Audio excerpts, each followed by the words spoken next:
শামশেরগঞ্জের গঙ্গা ভাঙন কবলিত এলাকা পরিদর্শনে এলেন দক্ষিণ মালদা লোকসভা কেন্দ্রের সাংসদ ঈশা খান চৌধুরী। বৃহস্পতিবার সকালে শামশেরগঞ্জের নতুন শিবপুর এলাকায় আসেন তিনি। ভাঙন এলাকায় এসে কথা বলেন সাধারণ মানুষের সাথে। বছরের পর বছর ধরে গঙ্গা ভাঙন চললেও সরকারের পক্ষ থেকে পর্যাপ্ত ব্যবস্থা গ্রহণ না করায় কেন্দ্র এবং রাজ্য সরকারের বিরুদ্ধে ক্ষোভ প্রকাশ করেন ঈশা খান চৌধুরী। এদিন সাংসদ ঈশা খান চৌধুরীর সঙ্গে শামশেরগঞ্জ ব্লক কংগ্রেসের সভাপতি ইমাম শেখ সহ অন্যান্য নেতৃবৃন্দ উপস্থিত ছিলেন। এদিন পায়ে হেঁটে পরিদর্শন করার পাশাপাশি নৌকোয় চড়ে ভাঙন এলাকা খতিয়ে দেখেন সাংসদ। বালির বস্তায় ভাঙন প্রতিরোধের কাজ নিয়ে ক্ষোভ প্রকাশ করে পাথর দিয়ে মজবুত করে ভাঙন রোধ এবং ভাঙনে ক্ষতিগ্রস্তদের পুনর্বাসনের দাবি তোলেন দক্ষিণ মালদার সাংসদ ঈশা খান চৌধুরী। নতুন শিবপুরের গঙ্গা ভাঙন ইস্যুতে সাংসদের আওয়াজ তোলার পাশাপাশি আগামী দিনে আবারও কেন্দ্র ও রাজ্য সরকারের কাছে দরবার ও দাবি পেশ করবেন বলেই জানিয়েছেন তিনি।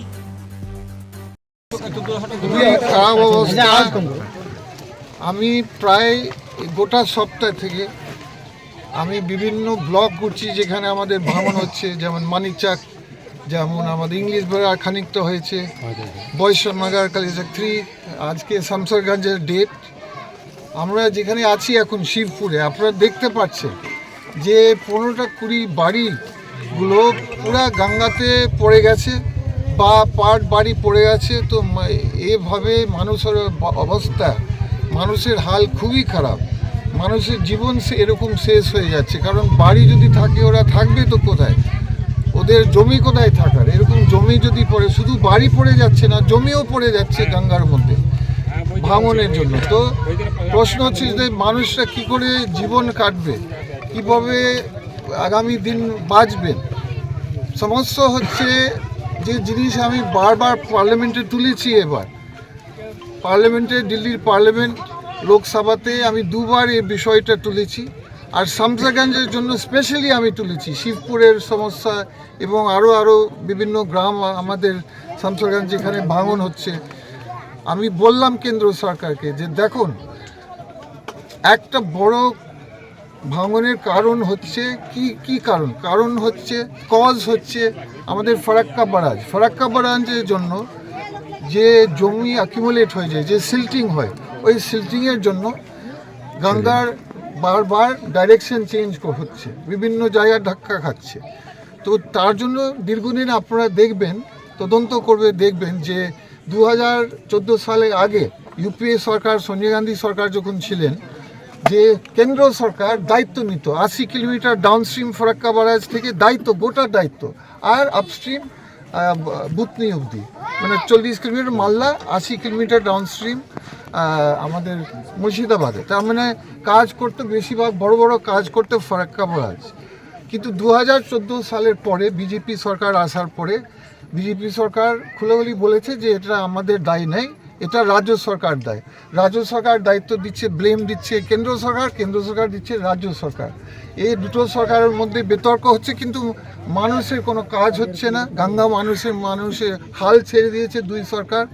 রাজ্য সরকার কিছু বস্তা দিচ্ছে, ওই বস্তা সবাই জানে কন্ট্রাক্টরের একটা ঘুষ থাকে, সেটা কন্ট্রাক্টররা নিজে, এটা আমার বলে, রাজনৈতিক কথা আমার নয়, এটা ইলেকশনের আগে 1 সপ্তাহ আগে একটা বস্তা কন্ট্রাক্টর বলছে আমাদেরকে ঘুষ দিতে হয় সাপ্লাই দিবার জন্য এই বস্তাগুলো। আর সবচেয়ে খারাপ জিনিস হচ্ছে এই বস্তাগুলো কোনো কাজের নেই। গঙ্গার এত ফোর্স, এত পাওয়ার, 15 দিনের মধ্যে ওয়াশ আউট হয়ে যায় এগুলো বস্তা।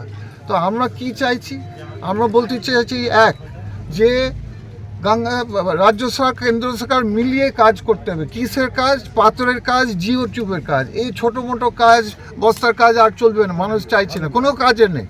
এটা গঙ্গা ওয়াশ আউট করবে। আমরা পাথরের কাজ চাইছে, আমরা জিও টিউবের কাজ চাইছে, লেটেস্ট টেকনোলজি। এটা আমি কেন্দ্র সরকারকে বলছি আর রাজ্য সরকার। আপনার ঝগড়া মানুষ শুনতে চাইছে না দুটোই সরকার। আমরা কাজ চাই।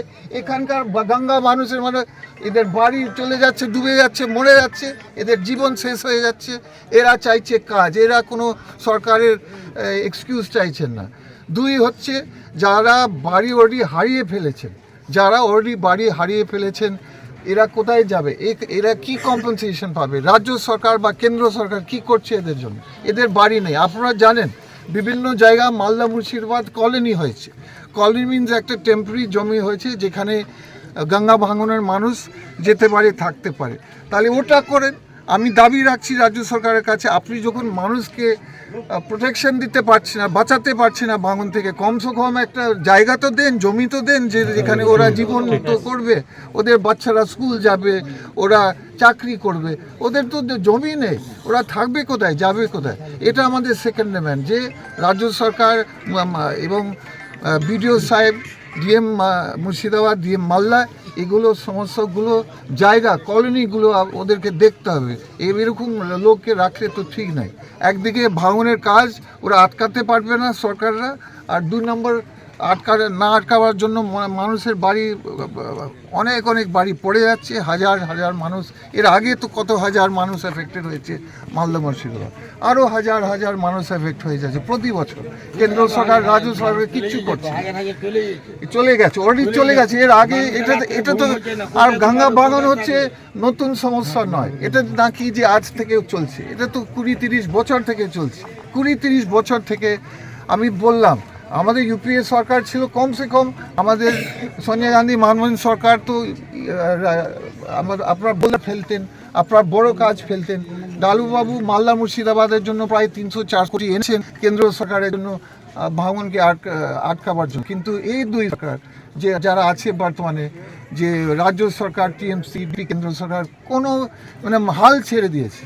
আমার মনে হয় ওরা কি চাইছে, কি ভাঙনের মানুষ মরুক, জীবন শেষ, ওরা কি এটা চাইছে? আমার প্রশ্ন ওদের কাছে। ইমিডিয়েট অ্যাকশন নিতে হবে। এদিন আমরা অ্যাকশন চাইবো, পিডিও লেভেল, ডিএম লেভেল, সব লেভেলে। অলরেডি পার্লামেন্ট আমি বলেছি, বিষয়টা বারবার আমি তুলেছি। আগামী দিন আরও আমি চাই কেন্দ্র সরকার, রাজ্য সরকার এখানে বড় বড় কাজ করুক, মানুষদেরকে বাঁচাতে হবে গঙ্গা ভাঙন, এটা আমার দাবি।